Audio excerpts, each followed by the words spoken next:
थोड़ा सा राहुल गांधी ने जो झूठ बोला है कि हमारा पूरा बैंक अकाउंट फ्रीज कर दिया, तो हम क्या करें, तो आज रिकॉर्ड को स्ट्रेट करना जरूरी है। बाकी इनकम टैक्स का विषय है तो सरकार की ओर से बोला जाएगा, लेकिन अल्प ज्ञान समस्या पैदा करता है। राहुल गांधी जी राजनीतिक विषयों पर कितना होमवर्क करते हैं तो आप जानते ही हैं, लेकिन कानूनी विषयों पर भी जब बोलते हैं तो थोड़ी चिंता हो जाती है। इनकम टैक्स एक्ट का एक सेक्शन 13A है जिसमें सही है कि पार्टियों पर इनकम टैक्स नहीं लगता, लेकिन पार्टी को अपना रिटर्न हर साल फाइल करना पड़ता है, जिसमें बताना पड़ता है कि 20,000 तक कितने हमारे डोनर्स हैं, 20,000 से ऊपर कितने डोनर्स हैं। और अगर आपने ये नहीं फाइल किया हर असेसमेंट ईयर में तो आपका ये एग्जम्पशन खत्म हो जाता है। ये है सेक्शन 13A।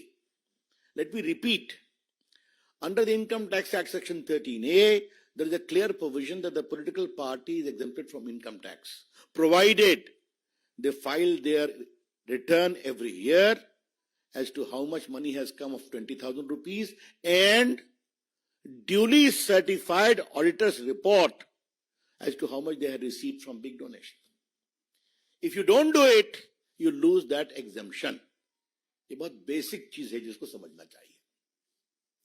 अब थोड़ा हम आपको बता दें कि ये जो चिल्ला रहे हैं, 6/7/21 को असेसमेंट ईयर 18-19 के लिए ऑर्डर पास हुआ कि उन्होंने रिटर्न फाइल नहीं किया था। तो रिटर्न फाइल नहीं किया तो एग्जम्पशन खत्म हो गया। एग्जम्पशन खत्म हो गया तो 105,17,29,635 रुपए का डिमांड रखा गया। और मैं आपको बता दूं, इनकम टैक्स एक्ट में धारा 220, धारा 221 में इस बात का पूरा प्रावधान है। कलेक्शन एंड रिकवरी 10 सेक्शन है।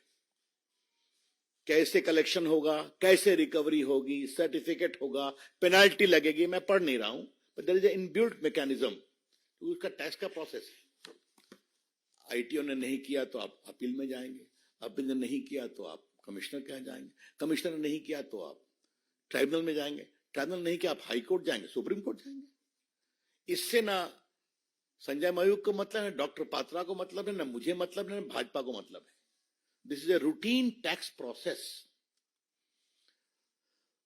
और राहुल गांधी ने सफेद झूठ क्यों बोला है, यह आज देश को भाजपा के राष्ट्रीय मंच से जाना जरूरी है। हर जगह उनका स्टे रिजेक्ट हुआ, उस पेनाल्टी में अकाउंट फ्रीज हुए, टैक्स नहीं दिया, और वो झूठ बोले हैं आज। अब देखिए, इन्होंने जब इनको पेनाल्टी लगी तो ये सीआईटी अपील के यहां गए, ये स्टे एप्लीकेशन रिजेक्ट हो गया। इस बात को समझिए। इसलिए अब बिल्कुल रीजन ऑर्डर पर गया। उसके बाद फिर ये गए सीआईटी के यहां, कमिश्नर अपील के यहां, वहां भी रिजेक्ट हो गया। इनका देखा गया 135 crore tax plus interest add किया गया। फिर आईटीएटी जो इनकम टैक्स ट्राइब्यूनल है, उन्होंने इनका स्टे पिटीशन डिसमिस कर दिया। अब इसके खिलाफ ये हाई कोर्ट गए और माननीय दिल्ली उच्च न्यायालय ने 13 मार्च को वो भी रिजेक्ट कर दिया। और 13 मार्च को क्या कहा, जरा वो हम बताना चाहते हैं थोड़ा मित्रों के लिए।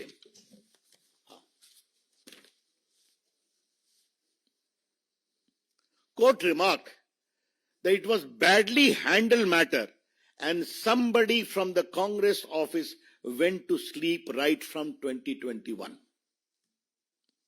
Merely because someone chose to wake up and put you on notice in February will not change those facts.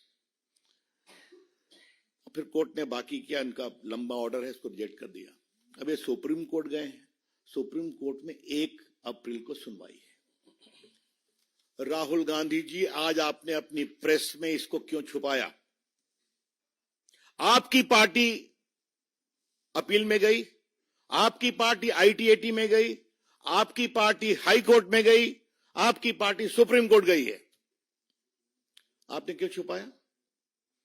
और जैसा हमने बताया, इनकम टैक्स में इस बात का प्रावधान है कि अगर आपके पास ड्यू है, आप ड्यू नहीं देंगे तो रिकवरी में आपका बैंक अकाउंट फ्रीज हो सकता है। और जहां तक मेरे को स्मरण आता है कि लियन